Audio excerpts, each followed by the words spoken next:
When creating the look for the Broadway adaptation of Tina Fey's 2004 hit movie Mean Girls, director Casey Nicholaw, set designer Scott Pask, and costume designer Greg Barnes were excited to collaborate once again on a musical comedy. The whole production part of Mean Girls was such a breeze in the way that all of us have such a shorthand. I feel like Casey's one of these very special people who knows the backstage world as well as the front of stage, and with that it just brings this entire wealth of knowledge to the design process for me. They set a tone that is joyful, and doing a new musical is not for the faint of heart. But when you have a bunch of collaborators that are quick to laugh, it makes all the difference in the world. The designer spoke about creating a set as sleek as the plastics.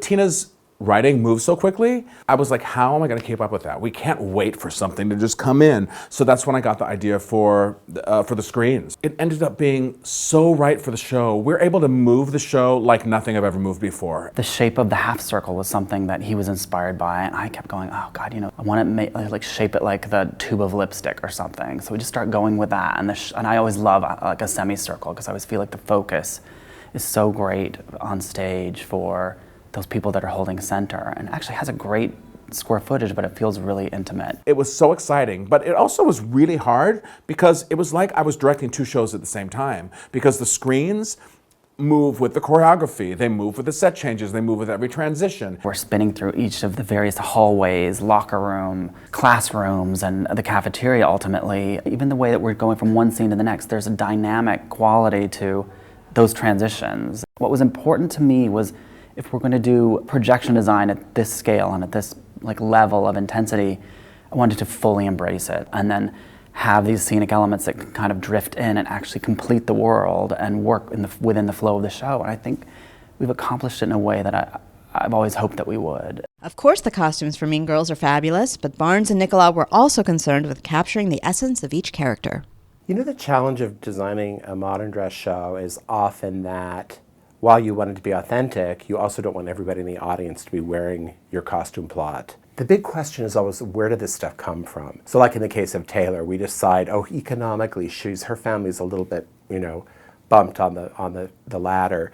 So we pair pieces from Moschino with things from H&M. In the play, Janice and Damien they're the counterculture to the plastics. They're the other. We thought it would be hilarious to assemble an array of t-shirts. Oh my gosh, Gray Hansen and all those t-shirts. I was just saying, you know what? We can't have it look like costumes. It has to look like things they would wear.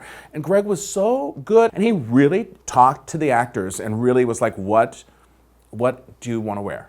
What is your character? What do you feel like? And then with Janice, she's an art freak, but we customized every single thing she owns with little people and funny, political slogans and things against the plastics. With such a talented creative team, Mean Girls is full of wit. It's also full of feeling. It's the most fun you're going to have on Broadway. And it's written by a genius, staged and directed and choreographed by the most talented and brilliant director on Broadway. The clothes are fantastic. Your style tips are up there. There's a lot of lessons to be learned, and I know for myself, when they get to the finale and they have those crepe paper flowers hanging over their spring dance, it takes me back and I get very emotional. And then what I love at the end of the show is when we sing I See Stars and everyone is going like, come on guys, let's just be kind and open-minded to each other. And I just think that is such a good message, and I think that it's such a nice bookend at the end of the show that you come in wondering what the story is going to be about, and then you leave feeling good and hopefully getting the message.